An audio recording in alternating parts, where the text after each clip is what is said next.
everyone, and welcome to our webinar. Thank you so much for joining us. Really excited to be on this webinar today talking about the Metaverse and the exciting things that are coming out in the world today and the world of business around that topic. Before I kind of hand this over to our speakers, just want to go through a couple of things. As you can see on our screen are some of the other webinars that are produced by Protiviti. If you're not aware, we have a whole technology insights series that is led by our very knowledgeable technology consulting experts within Protiviti's organization. They love to share. So we have a wide variety of topics. So whether you're looking at information on like Metaverse or quantum computing, security and privacy, Microsoft, cloud, all around data, everything tech, we've got a webinar for you. And there's a couple of them on the screen there that are on demand, and we are finalizing our schedule for 2023. So be on the lookout for information on those.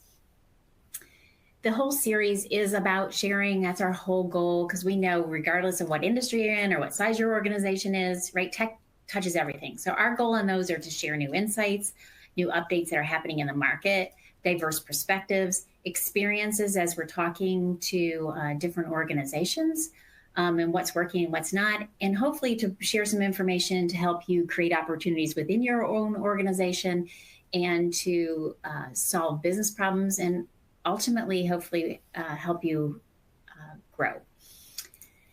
Couple of items. From an admin perspective, we're streaming the audio through your computer. You should have seen on that front screen that we do recommend either Chrome or Edge. That's where you're going to get the best performance. We have a couple videos here today, so we recommend shutting down all your other items on your screen and using those particular browsers. We are also recording this, so it's going to be available for you and any of your coworkers who are unable to join us today. You can watch it on demand. We have a Q&A session or a section on your console. So we'd love to make this interactive, especially about this topic. So send those questions in. We're going to try to get to as many as we can during today's webinar. A couple of other items on your screen, on your console, you'll see is a resources section. So take a look at that. There's some information you can download and take a look after our webinar. For all of you IT executives, we're launching a brand new IT executive survey out there. We'd love to get your feedback around technical debt. And then last but certainly not least, there is a widget on your screen that, you know, if at any time during this webinar you would like to reach out to any of our speakers, you can fill out that form and we will get back to you after the webinar to have a discussion with you. So with that, I am going to turn this over to our speakers and let them do a quick introduction. Thanks, Laura. Hi, everyone. Christine Livingston. I'm Managing Director within Protiviti's Emerging Technologies Group with a background in innovation and deploying and adopting new and emerging tech.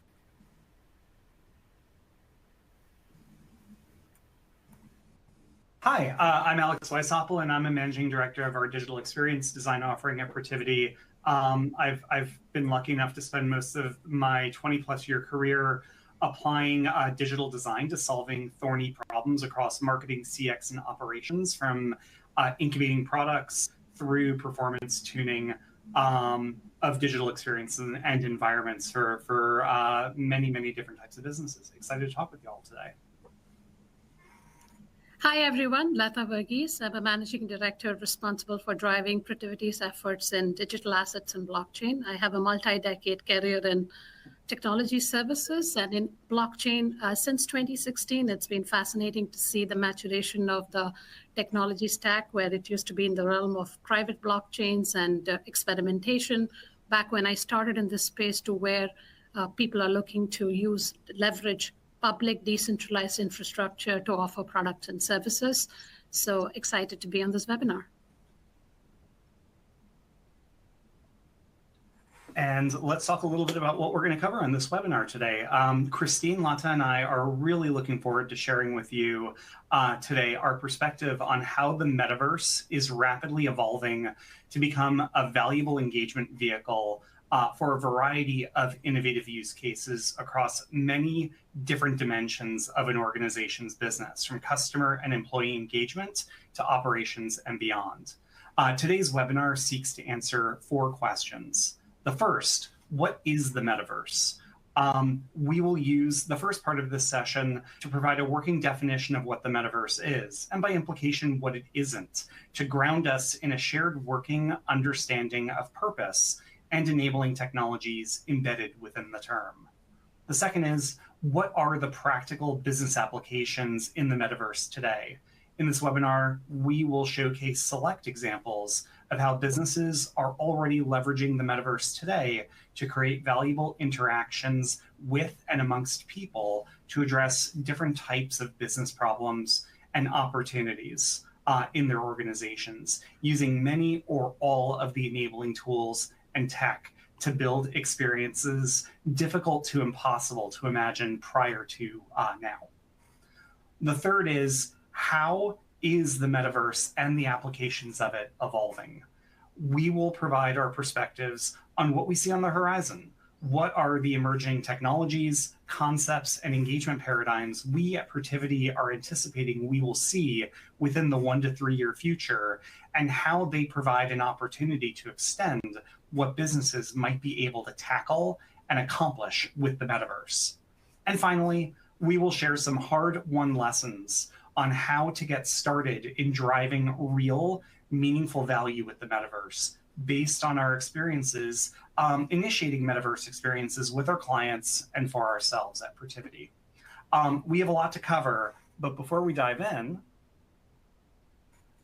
let's start with our first polling question, which seeks to understand where you are in your metaverse journey today. By attending this webinar, I expect all of you are in some ways curious about the metaverse, but we're interested in knowing where you and your organization are when it comes to this broad metaverse opportunity space. Some may come unsure or even skeptical about the topic and not sure where they might start, especially in light of all the dramatic media coverage on the metaverse, both positive and negative. Some may be in early stages or starting to plan their metaverse engagement, either trying to find opportunities or examples in their field, or starting to lay the groundwork for taking action. You might already have a plan in place with some aspirational or more tactical ambitions with how to use the metaverse in your organization. You might even be taking action against that plan. And some might even be at a point where they're starting to hit roadblocks with the technology, with the user experience, with stakeholder alignment, or something else. And if none of these generally capture your place, there's always other to choose. Let's take another few more seconds to see, for you all to respond, and we can start to move into results.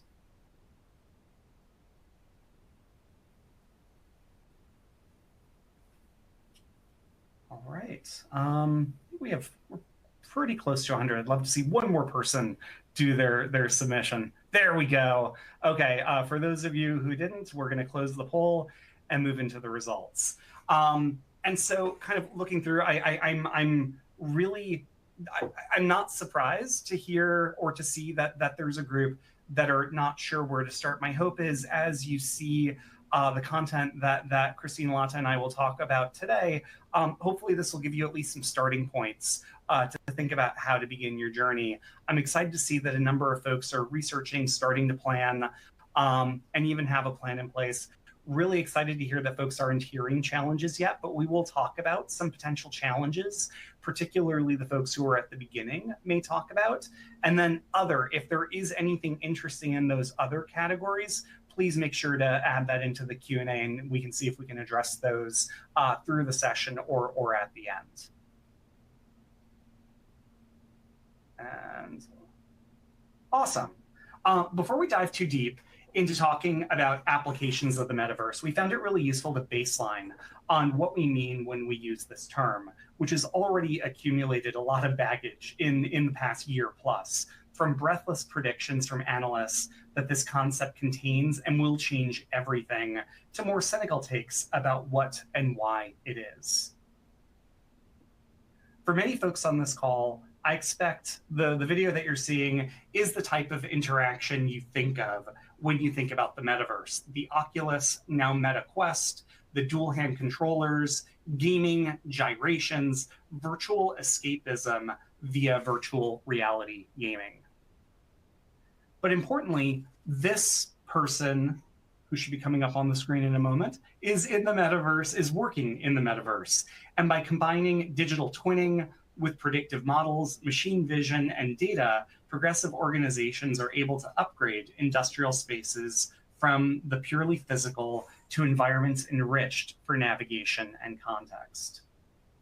And importantly, this person is there too.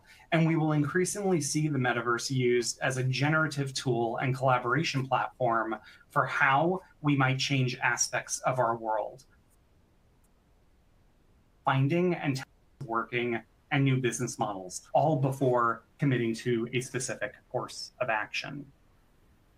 But let's dive a little bit deeper and talk about what it actually is. And at this point, I'm going to hand to Christine to really start to land that definition of what the metaverse is. Thanks, Alex. So as Alex shared, we may think of the metaverse as a gaming platform, perhaps a place for a younger generation. But we really believe the metaverse is that immersive, collaborative, virtual world that will exist as our physical and our virtual objects converge, with some of those real world examples as Alex showed, and we'll share some more of those as we progress in today's discussion. And what we really believe has happened is this ability to take the technology that has been maturing over time and to enable additional use cases. And as this technology has matured, things that were practically not feasible have become practically feasible as it has matured, as it has become more commercially available, more viable, and more consumable. And again, we're seeing the metaverse as really that intersection of immersive experience across the augmented reality and virtual reality spectrum, with some of the enabling technology, things like Web3, blockchain, NFTs, some of the buzzwords you may have heard about, starting to enable that next wave of interaction and interoperability that Lada will share a little bit more with us on this next slide about how we believe this metaverse is evolving. Thank you, Christine. So as Christine and Alex before that said, what has been fascinating to see is all of the revolution of technology development with the blockchain, cryptocurrencies, et cetera. And all these terms get conflated and mixed up with what's happening in the crypto trading markets. But focusing on the technology for a second, if you think of closed centralized platforms, be it technology platforms where users get free stuff, but they give away their data to the platform, or you think of in-game economies like Roblox and et cetera. I don't know, at last count, they had 43 million active users and they have huge economies inside of these platforms. But if you see, there is this mega trend of saying that, hey, users expect more. Blockchain gaming became a big sort of trend that started off during the pandemic to say that, hey, if I bring my attention to your platform, I'm expecting to get compensated for it in some ways. So in some way, going away from just payment rails and all of that, NFTs really opened up a cultural revolution where creators are able to use this technology to create sort of art for which they can directly get compensated. So all the way to say, the ability to have payment rails which are on public programmable blockchains, where without the need for a central operator to confirm the transaction, the ability that brings will probably be coming into this spectrum that you see here of the metaverse, where it's a closed and centralized system which starts to get partially interoperable. You can already see some of these, with the creative side of all of these gaming platforms starting to work more on that side. But as you have more and more infrastructure development with Web3 wallets and all of that, which we'll get to in a bit,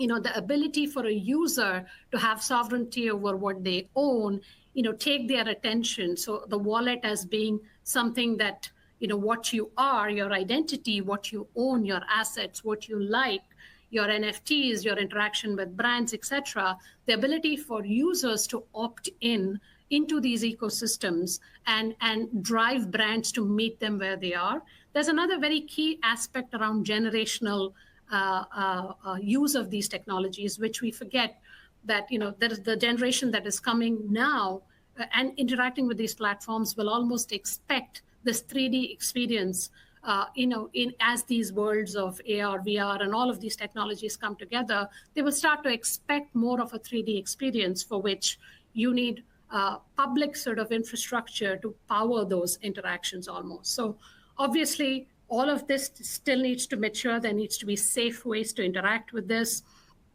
And also, there's a lot of technology risk, which all need to be thought of by companies looking to build on public infrastructure, which is where firms like us are trying to help people sort through what's the hype behind the technology and what is actually possible with these things. Christine, back to you.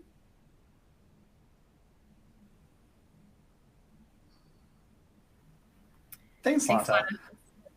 And now kind of looking at applications of and activations in the metaverse, the most common, I'd say both in terms of press coverage and actual experiences that you can go and interact with today that are out there relate to marketing.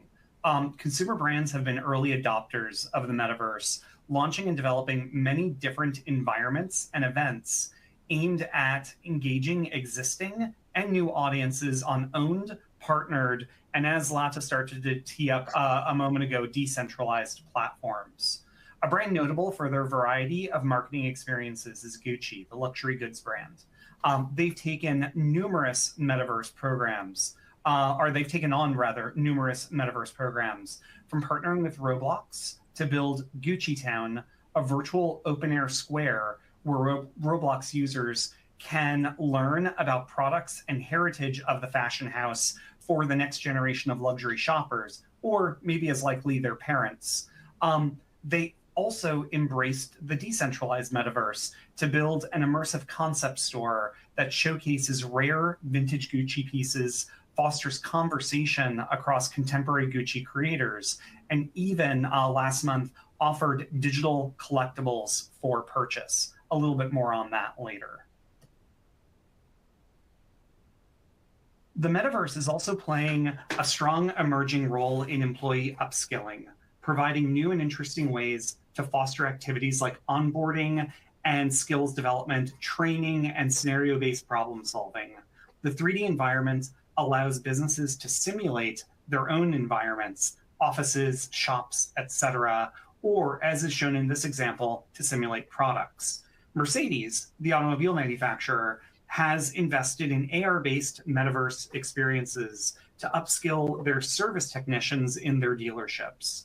By providing a virtual overlay to their products, they are helping their technicians identify and address vehicle issues more quickly and, importantly, more predictably, augmenting that latent expertise and helping each tech get a little closer to being a master mechanic.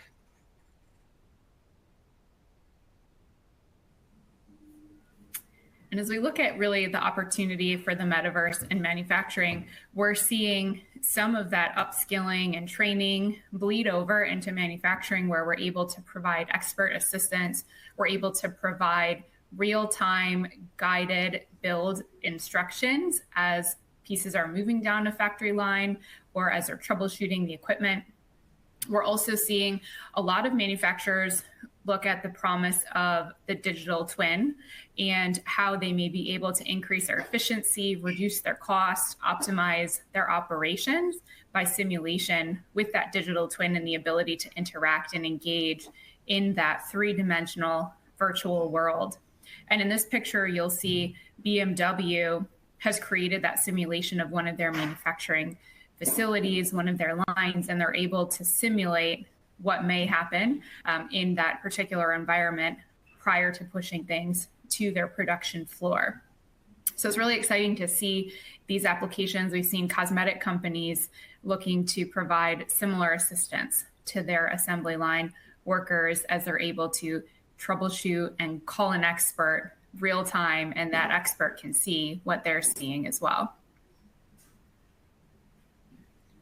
And this is an example of a Swoosh's creator platform, a blockchain-based platform, where really what Nike is trying to do is, how can we allow people to create and monetize around the Nike brand, but in a virtual way. That's one way of using blockchain technology to allow creators to get that benefit for the attention they bring, for all the power that the brand holds. It allows community participation, right? So tangible sort of ownership that people like to own digital objects in digital worlds. People like the concept of ownership. So how can we give that same ownership via NFT technologies based on blockchain to our brand, to our users who really love our brand? It is digital marketing, end of the day, right? Digital billboards. So virtual goods, you create a virtual good, and then you're able to take it in your experience to the real world. They're able to create a product based on this. So this is all a way of saying, ultimately, it comes down to what's revenue generation abilities for the brand, right? So they have already, at last when I checked, they have about 100 million virtual goods, 100 million or so sold through virtual goods, and about 100 million or so in royalties. And why this is the blockchain and the programmability aspect of assets helps you to program this logic into the asset itself, where it gets traded around. The brand still gets a portion of that programmatically without having to, manage through centralized sort of loyalty platforms. And ultimately, for Nike, this is a net increasing our exposure, of our brand to the users who are going to be more digital natives, who are going to be spending more and more time in these online worlds. So we meet them where they are. And ultimately, if you are having these experiences, then you need the ability to have a better way to take the asset value, which is there, which people will expect, just much like, a save as for an image. People will expect to be able to do the same thing with value. So this is all just a way for brands like Nike to show up, with enabling tech, or brands like Chipotle. You'll be hearing a lot about all the different things that clients are trying to do. It's just so that they have a way and to be seen in these virtual worlds. Fidelity Investments, an industry that I come from, financial services, is creating immersive experiences inside of these Decentraland and others. Why? They will educate customers. They will meet users where they are spending their time and their attention. So let me move. Next slide.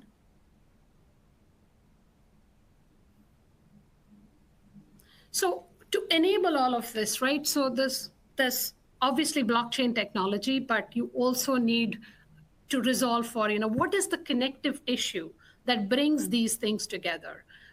We talked earlier about users opting in with wallets rather than giving an ID and a password to each platform they interact with. They opt in with their wallets, which they carry with them the ability to exchange that stored value that they hold in one platform, take it to the other. In the earlier picture, we showed about the continuum of how these technologies evolve.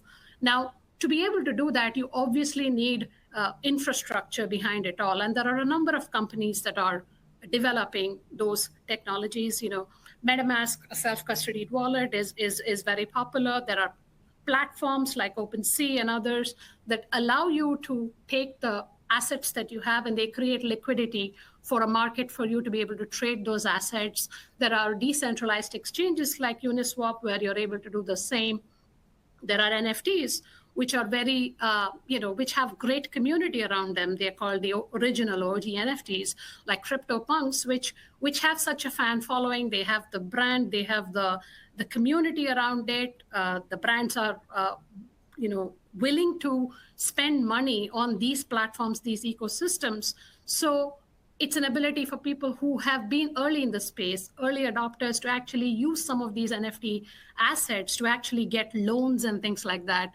And obviously, while this is still happening in a small scale, for all of this to mainstream and get sort of adopted more broadly, there's a lot of important tooling, infrastructure, technology that needs to get built out. Consensus is a firm that's building a lot of technical infrastructure to create the tooling necessary for brands to be able to build on top of these public infrastructure technologies so that they are able to offer products and services that are pertinent to their customers and the ability for users to be able to use these wallets and other things without needing to be too technically savvy.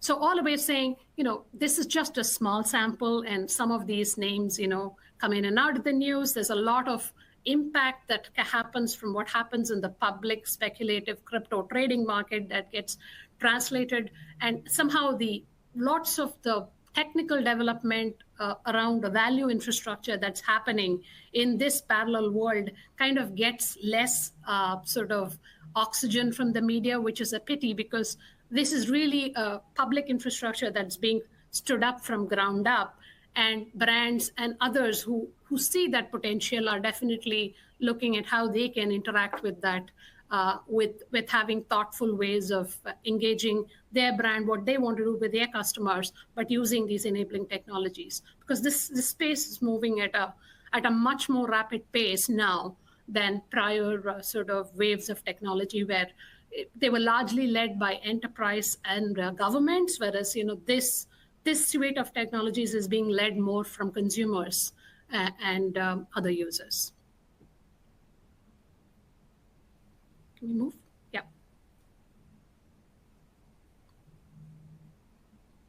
There had to be at least one mute issue during this webinar, and so it was on me. And so if you look at all of those, that range of use cases, there really is a continuum of value and opportunities that exists here, from things that are very much in progress and making rapid iteration to ones that can feel a little bit more speculative. And that is to say, not all of these opportunity spaces are equally certain at this moment of the end of Q4 in 2022. Some of them, like the brand and PR experiences or marketing and education, already have a litany of examples in the wild to learn from. And these types of use cases are already in generation 2 or 3 in their development. They've moved from being truly experimental and speculative to becoming more useful foundations for rapid, targeted iteration.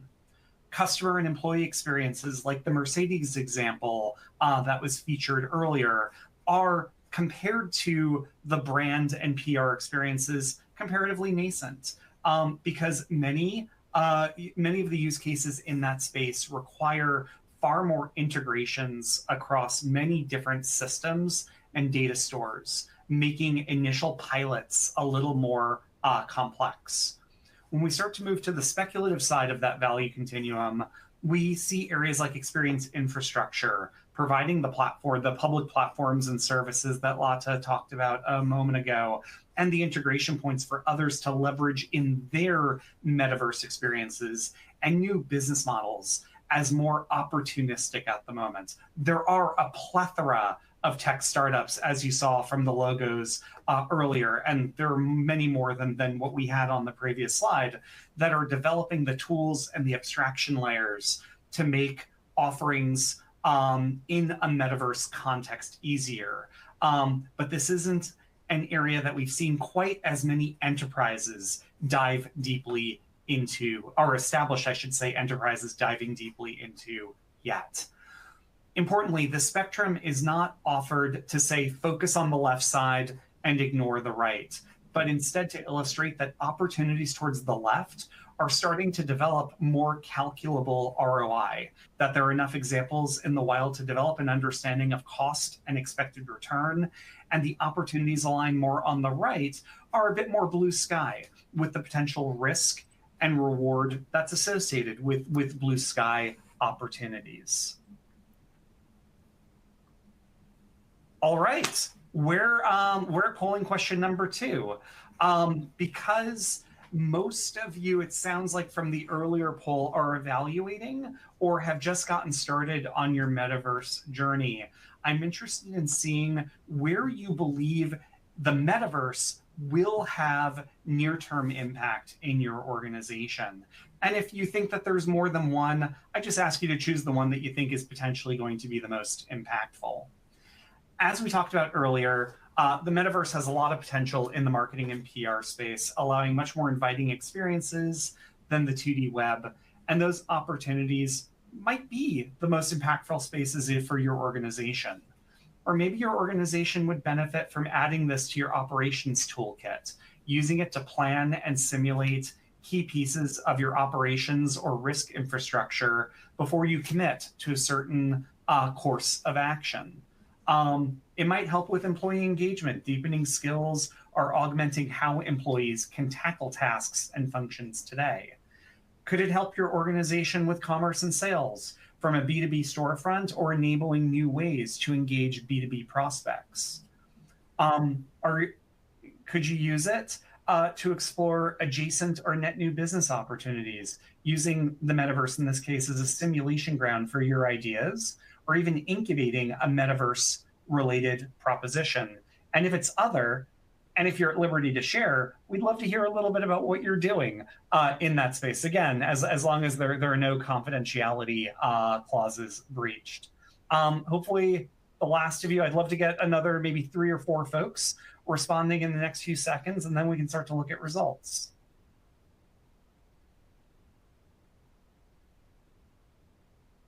All right. Oh, wow. I'm excited to see that there's kind of an even spread. Certainly a good number of you saying marketing experiences are an area that this could be helpful for. And again, I think just based on the volume of experiments and experiences that are out there, that's a really natural, often starting point for a lot of brands, whether they are in the consumer space, the retail space, the financial services space, et cetera. Excited to see, though, a pretty equal spread across ops and planning, or employee engagement, or commerce and sales, et cetera. And thanks, everyone, for your participation. I think I'm handing off to Christine next. Thanks, Alex. So as most of you said, you're really looking to identify your metaverse strategy, or in very early stages. This should come in a timely fashion. So we are working with several clients now, and having spent many years in emerging technology, we've developed an approach that helps drive business success, align strategy to key objectives, and achieve consensus across those stakeholders. And it really starts by identifying those use cases. So as we talked about where the metaverse is really driving meaningful impact to business, we're looking to start by identifying what are the potential applications. How might the metaverse and this new technology further your business objectives, and what are some of those concrete use cases we can consider? And as we've moved to identify those, we can then start to break them down to understand what do we need to do to enable these use cases. There's a lot of new and emerging technologies, or some technology that you probably already have, that you may already have some maturity, and we look to identify what those key technical components are across those use cases that would be necessary to bring that particular use case to life. And once we've done that mapping, we can then start to prioritize and initialize that strategy and that roadmap by aligning your priorities against that identified business value, what you're hoping to accomplish with the metaverse, and how complex that technical execution is, ultimately outlining that roadmap that will let you unlock business value in meaningful, tangible ways across your journey. Be ready to pivot. We'll see that at the end. As we start to deploy that first use case, you will see what happens. You'll learn, you'll have some key experiences, and ultimately we need to reflect and adapt that strategy and that roadmap based on our first use case, keeping in mind that focus objective that we started with. And if I can chime in there, Christine, with a comment around, if you can go back to the previous slide, around the decomposition, especially when it comes to integrating some of these newer technologies, which are fairly still complex for the average organization to build a lot of skill and capacity around, you will have to almost go on a journey on discovering, what level of wallet infrastructure is right for you for the particular use case, if you so choose to take that path. What are the risks? And there are no textbooks of, how do you set up controls? The regulation is still evolving. So how do you develop policy in a gradual way to align with whatever is your use case is all, this is breaking new ground, and it requires collaboration and putting good, solid thinking, business understanding of risk, understanding of technology, and mapping to what you want to do as a company to come up with these things. There is no cookbook answer.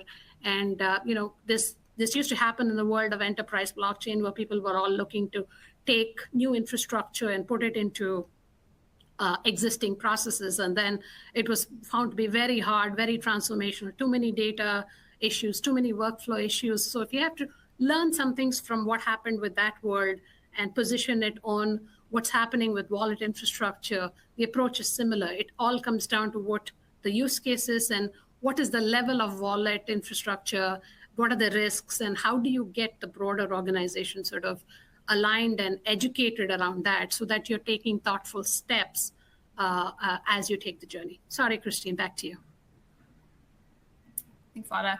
And so really when we start to think about, again, entering the metaverse and what that first venture into the metaverse may be for your organization, it's really critically important to start by focusing around a shared objective and a key purpose. So are we trying to engage a new customer population? Are we trying to improve efficiency?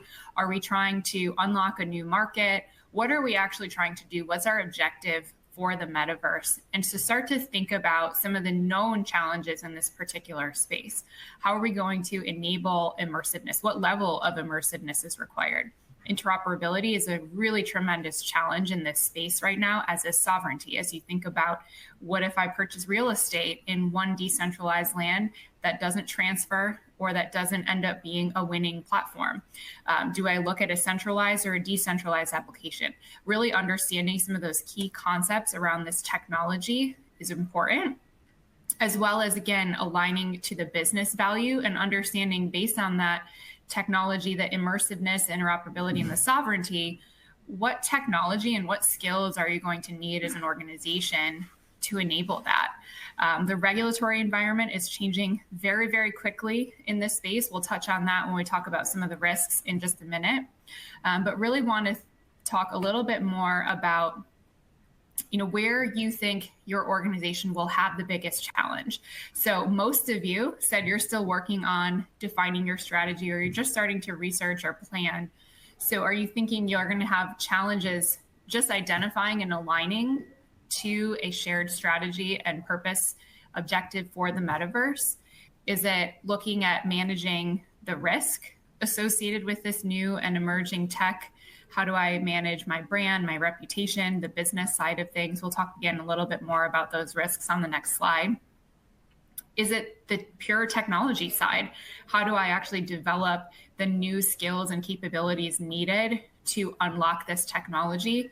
Or is it identifying that meaningful business value and identifying specific KPIs? Again, knowing that may be a pretty big challenge in this very new and very emergent space. Maybe you're not sure, you're just researching, you're just learning. So hopefully we can educate a little bit more on the next slide. And I think there's a few questions around some of the risks that we perceive as well. So much lower participation on this particular poll. So I'll take that as most of you being not sure, and we'll see where people land today. So many, a little bit of a spread, maybe more than I would have expected, but really not sure. And I'm assuming those of you that didn't answer fall in that bucket. So maybe that's really our biggest bucket overall. But some of the key risks that we see that you should be considering and tracking are really around the security, regulatory, ecosystem, and publicity elements of this technology. On the security side, there's the very obvious risk around the new and emerging tech. Do you pick the winner? Do you pick the loser? Which platforms do you use? You have an increased surface of attack as you start to expand to new endpoints, new devices, new technology platforms, and a new ecosystem. And I'll let Lada share a little bit more about the regulatory impact. Sure. So in terms of, going back to the security, just interacting with smart contract platforms, a number of these NFTs are being generated using, let's say the Polygon blockchain or the Ethereum blockchain, there's a lot of still these technologies are free and open source software. They're being tested by many, many developers who are actually attacking it. So it's in a way, these are getting built in a very robust way, but then for you to interact and integrate this in the context of your own environment, the risk posture of the organization, getting internal IT aligned around these are still sort of TBD, to be determined aspects of security and what kind of guardrails do you put in place, right? So there is inherent technology risk with the platform itself. Obviously, some of these technologies, you may find a bug a lot later, but the good thing also is that these are getting battle tested by hundreds and thousands of developers versus just being tested within your four walls, which is how traditional enterprise, software was developed in a few years ago. So the regulatory, now which platforms do we interact with, are these, so separating here, the technology part of the part of the stack, right? So which is the public blockchain, which is the layer one blockchain, what kind of scaling technology might we need, what kind of layer two technology we might need to do more cheaper transactions, how do we have interoperability of, do we build it on compatible blockchain, which seems to be the network winner today. By the way, are these assets regulated, and is there regulatory clarity on whether some of the tokens or the crypto that powers this infrastructure, is it a security? Is it not a security? Now, some projects, regulators are weighed in. And again, regulators is not one body. There are multiple bodies. The CFTC has jurisdiction, SEC has, and there's a lot that's still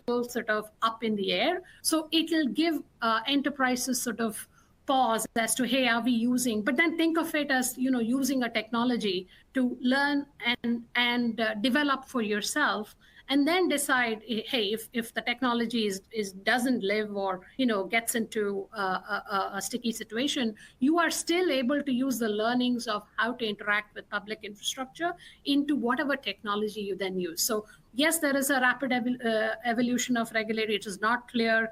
But if you wait for all that to be clear, likely that, there are some companies, who are looking at asset tokenization efforts, despite what you see, using the same underlying principles of technology that's happening in the public side, they're using it to, fractionalize securities. They're fractionalizing art and IP, real estate, and so forth. So separating, the real risk versus the technology risk is important in our view.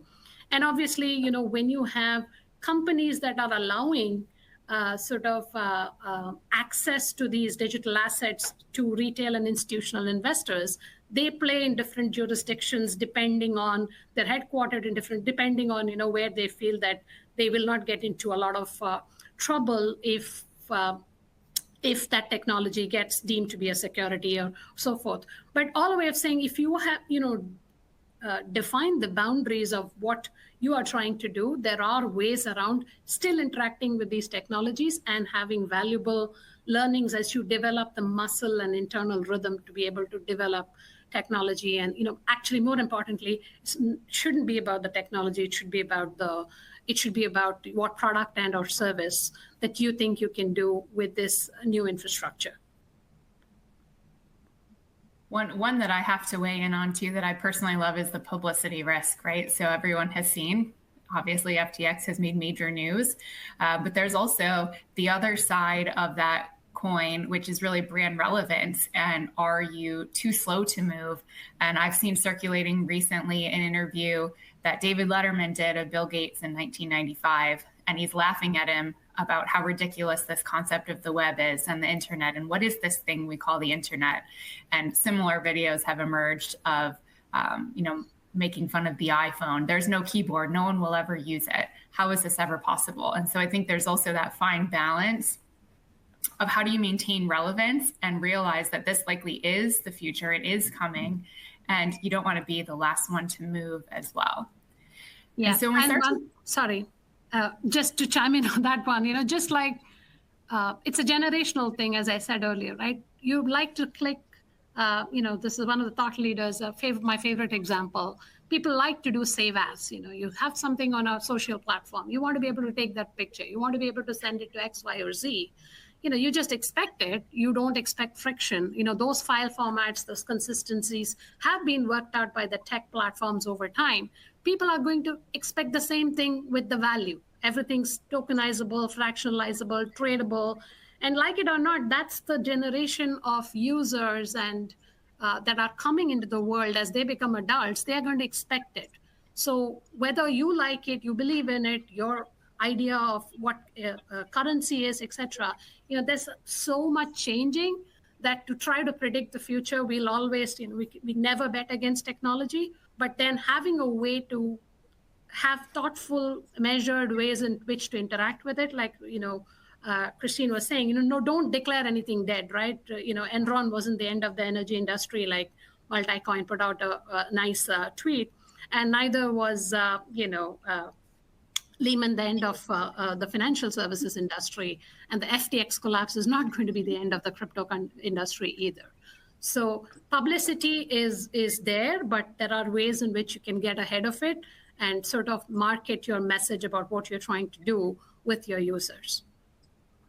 And the last thing I'll add to this before we start to move on, this space is in development, as Lata and Christine have highlighted. And like web in 1995 and mobile in 2007, an important piece of a developing platform, a developing way of interacting, means we also we have some risk around adoption expectations and how quickly folks will adopt. So the current metaverse experiences certainly require users to be provisioned with a number of new things, depending on that experience, new devices, because navigating a 3D metaverse on a screen just doesn't feel as natural. New services like the digital wallets that Lata highlighted earlier, if you're participating in a decentralized metaverse, and new ways of navigating interaction, security, etc. As a new space, we certainly are seeing a mass of early adopters who are ready and eager to engage, but we're not quite at the if you build it, they will come in mass stage yet. And one of the last risks I'll include is probably as part of publicity is expectation of user adoption is a big, or aggressive, I should say, expectations of user adoption, expecting that this will go into the millions and tens of millions versus the thousands and tens of thousands is a big risk for any initial metaverse initiative. So having thrown some cold water on things, let's talk about some next steps. So I think as we've really all articulated, the first step is really to identify your strategy and incorporate that strategy in your organization's broader innovation goals. So what are we trying to accomplish as an organization, and how might this new technology fit into those existing objectives? And get comfortable with the fact that that may change as your technology evolves, as your use cases evolve, and start by creating a very small cross-functional team. Cross-functional is critically important in that sentence, right? It's easy to be just a tech team or just a risk team and really not look at the broader vision or objective. So create a cross-functional team that has some autonomy and the guardrails in which they're allowed to experiment, innovate, and play. And within that experimentation, allow for some movement on the ROI and the use case KPIs, but give them that focus objective that they're working towards.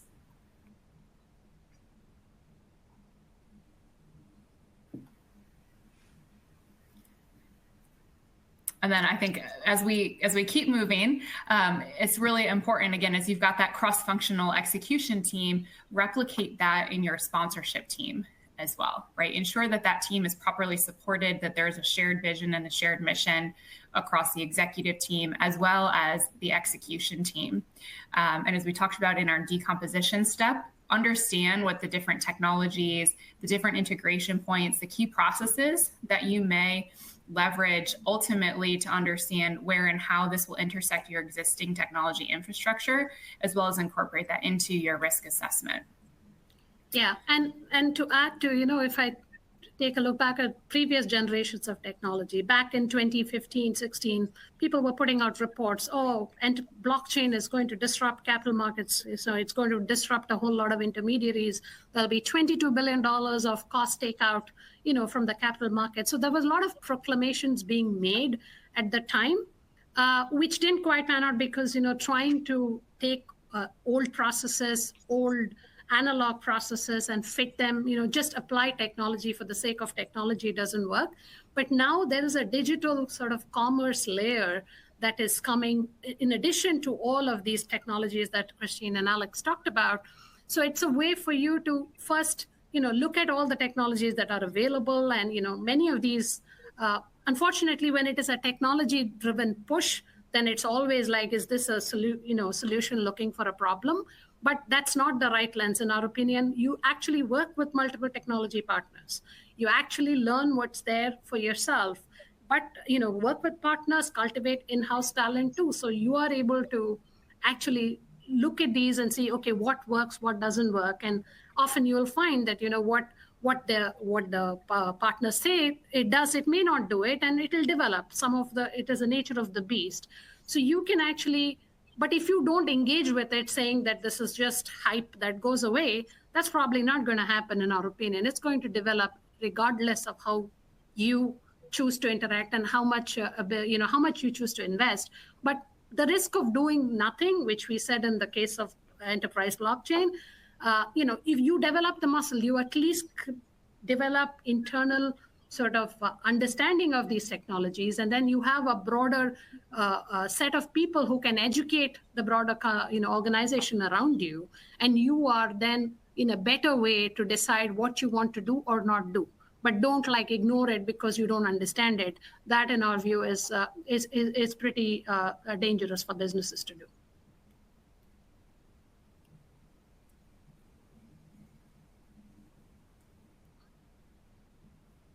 Okay, thank you so much, you guys. What a great conversation. We have some time here. We definitely had some questions come in through the Q&A. So I'm going to go through those. So those of you on the phone or on the webinar, if you still have questions, send those in the Q&A box. We're going to try to get through as many as we can. And you can see I've left our contact information for our speakers up.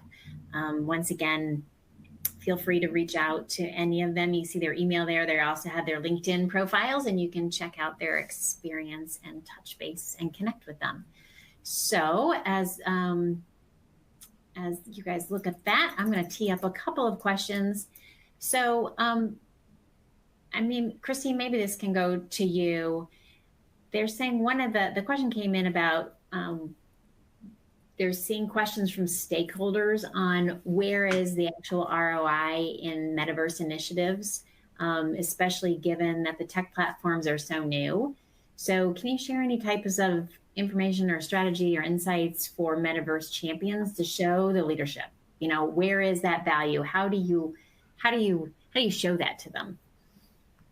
Yeah, that's a great question and not uncommon in an emerging tech space. I think one of the most important things to do is, again, understand what is that objective, because your KPIs, your ROI, your measurement needs to align to that overall shared vision and objective. Again, if it's to acquire a new customer population or customer base, your ROI measures are going to be different than if it is one that is trying to, again, improve your operations or your efficiency. So it's really important, I think, to start with that shared vision and then understand how some of the use cases that are identified will move that objective forward. Typically, we'll try to identify 4 to 5 key value drivers that exist within that particular objective and evaluate how well each of those use cases will move the needle for that particular value driver. Some of that is a hypothesis. Some of it is experimental, right? It's saying, if X, then Y, and we experiment accordingly. Some of that you can pull from previous technology deployments. You can see what people both in and out of industry are accomplishing with the technology. there's not necessarily one straight line path forward, but I think it's really important to make sure, again, that you understand why are we going into the metaverse? What are we trying to accomplish? And showing how the specific use cases that you've identified align to that particular vision. And we really think, there's, I think, another question about the wide knowledge base that exists around this technology. And I think we would generally say, if you're trying to move an innovation agenda forward by educating around the technology, it's a pretty large uphill, right? And so really it's about putting the innovation initiatives and the metaverse accomplishments in the context of the business value that you either hypothesize or can demonstrate that you can make, right? So really critical to align on that shared objective. And we found that really to be the most successful way to move these initiatives forward as you start to develop what the risk appetite for the organization is, what the innovation appetite for the organization is.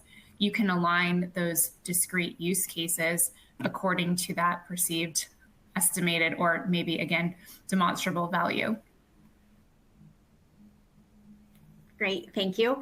You talk about those use cases. There was a question did come in about, is Metaverse relevant to higher education? I don't know if we talked quite a few different use cases in the beginning of this. Do you guys have any insights on, what's happening in higher education with Metaverse?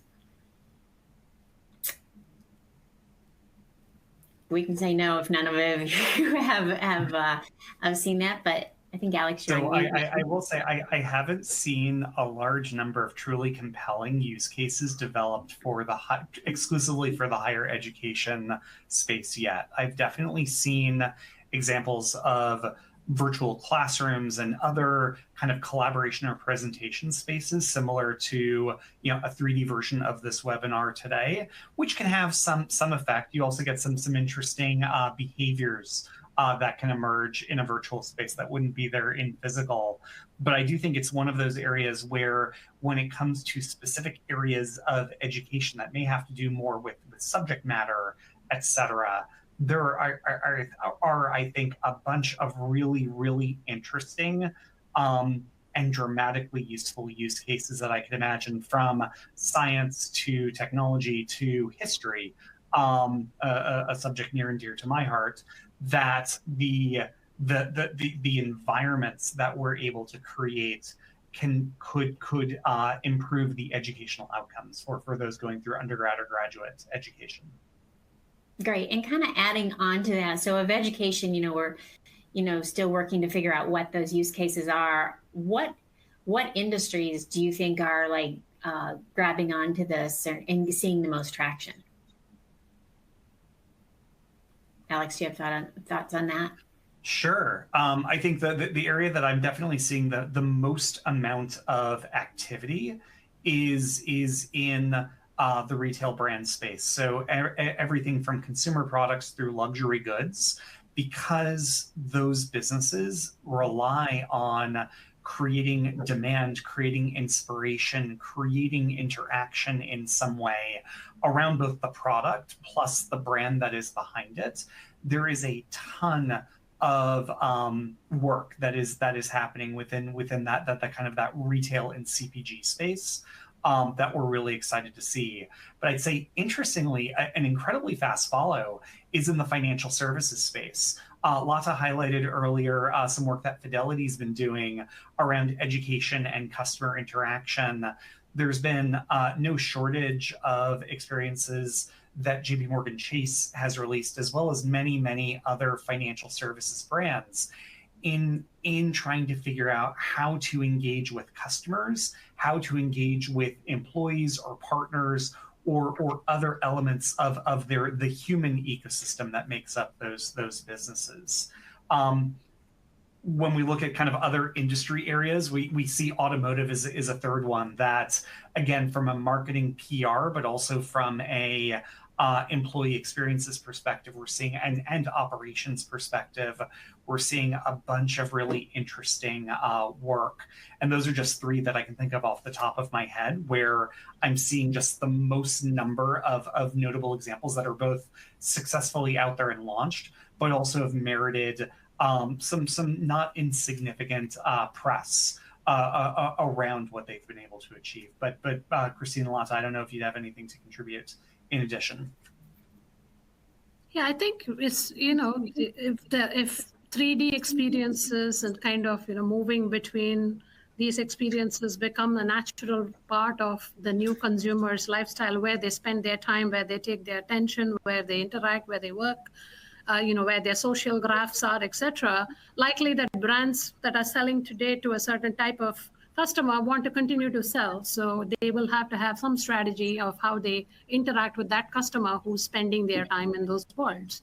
So likely that, it impacts all industries. Now, is it going to be a replacement? No, it's going to augment the experience that you already have with the internet, and brands are going to show up where they want to reach customers and grow revenue. Ultimately, it's always about that. It's not about technology for the sake of technology. Great. Thank you guys so much. Thank you everyone for joining us today. Thank you, Christine, Alex, and Lata, for sharing your knowledge and expertise on this exciting, evolving new technology. Hope all of you can take a look at our upcoming webinars and those on demand and join us again. And once again, feel free to reach out to our speakers and connect with them on social media. Have a great day, everyone, and happy holidays. And thank you all for